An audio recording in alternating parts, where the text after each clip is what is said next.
Hello everyone and welcome to the final game of day 2 of the World Rapid Championship. It's the clash of leaders, Magnus Carlsen versus Quang Liem, Vietnamese Grandmaster, both of them on 7 points. So are Van Hao and Maxime Vachier-Lagrave. However, Maxime Vachier-Lagrave and Van Hao drew their game very early.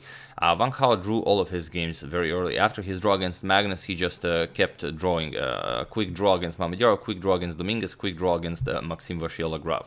So he's most likely saving his energy for tomorrow while still keeping a nice core. I mean, draws against those players is a perfectly acceptable result. So now both Carlsen and Quang Liem have a chance to take over the lead in the tournament, which is pretty nice. So Magnus with the white pieces opens with d4. We have d5 and c4, and like the title suggests, we have d captures on c4. The Queen's Gambit accepted is on the board.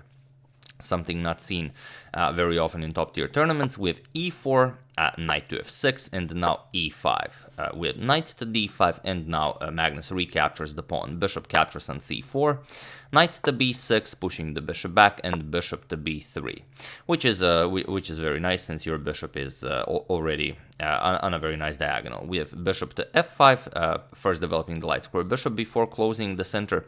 We have knight to f3, and only now e6. Magnus goes for knight to c3, continues development, and knight to c6 now.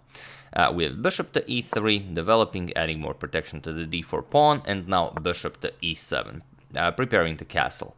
Magnus castles, Quang Liem castles, and here there's a game Ding Liren played against Pentala Hari Krishna, where h3 was played in this year's Tata Steel Blitz edition, and Hari Krishna was able to beat Ding in that game. But here we have a3 by Carlsen. We have knight to a5, pushing the bishop back, and now bishop to c2, offering a trade of bishops.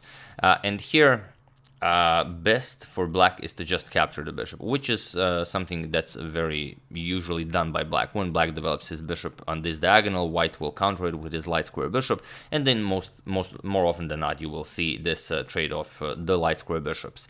But here we have queen to d7, allowing Magnus to gain control of the center completely.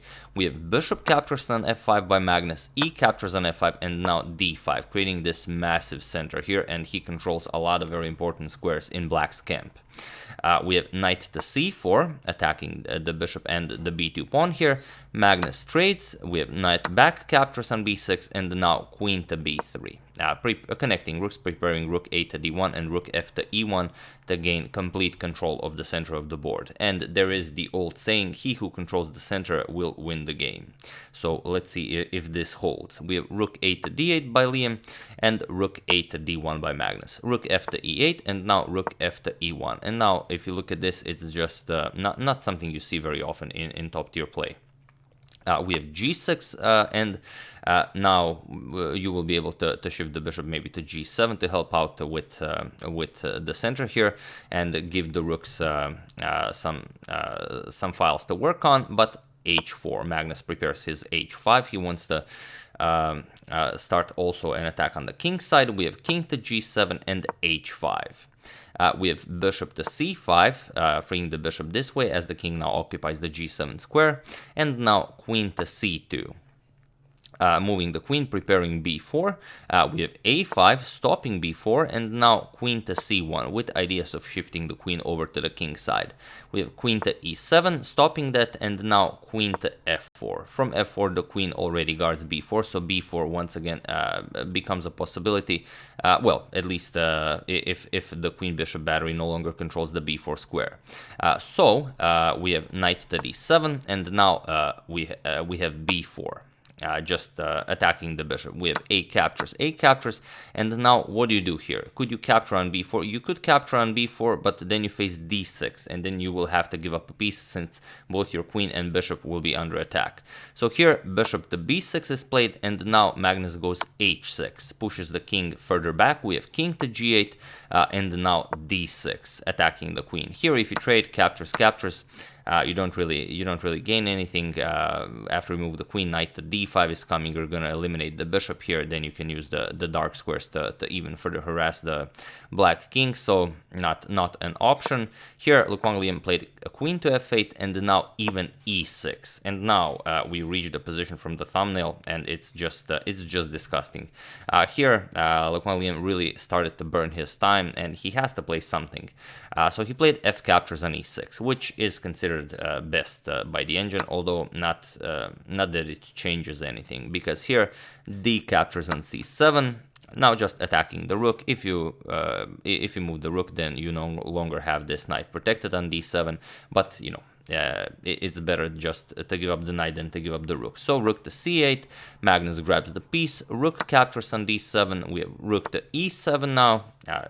Defending against the rook on the 7th rank, and here Magnus just captures it. Rook captures on e7, queen captures on e7, and now, as I haven't asked you to pause the video in this game, since there really was no reason to pause it. It was just like Magnus said, after he gained control of the center, the game pretty much played itself, which you know, kind of justifies the old saying that he who controls the center will win the game.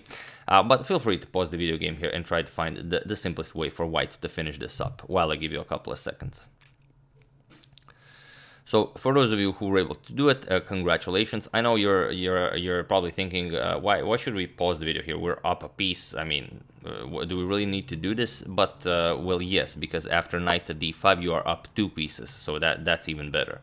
So this is what Carlsen played, and it was in this position on move 32 that Quang Liem resigned the game, and Magnus goes into day 3 of the World Rapid Championship, being the sole leader with 8 points out of 10 games. Now, after the queen moves, there are no good squares. This is covered. You can move to f8, but then just knight captures on b6, so you lose another piece. And of course, you cannot capture since the pawn is pinned.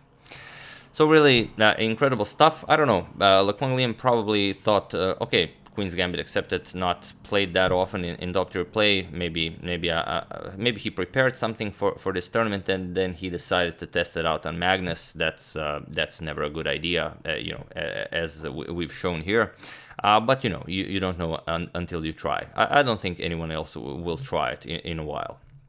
But yeah, like I said, sole leader going into day 3 with 8 out of 10 points. But tomorrow he will probably have three times black pieces and only 2 times white pieces, since he had 6 whites and 4 blacks for the first 10 games. So it's going to be interesting.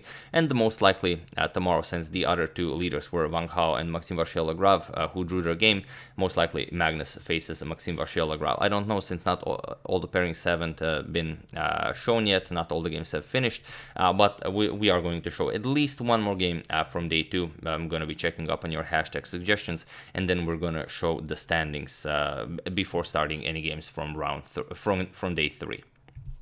So yeah. That's the game. I do hope you enjoyed it. Quang Liem definitely didn't. I would like to thank Gilles Schweitzer, Julian Josip Zade, CBJ AMVS, Trevor Terrace, and Ricardo de Albuquerque for your contribution to my channel. Thank you a lot. I really appreciate it. As usual, you can check 2 of my previous videos here. Thank you for watching, and I will see you soon, continuing with more games from the World Rapid and soon Blitz Championship. Thank you all. I will see you soon, and have an excellent rest of your Friday.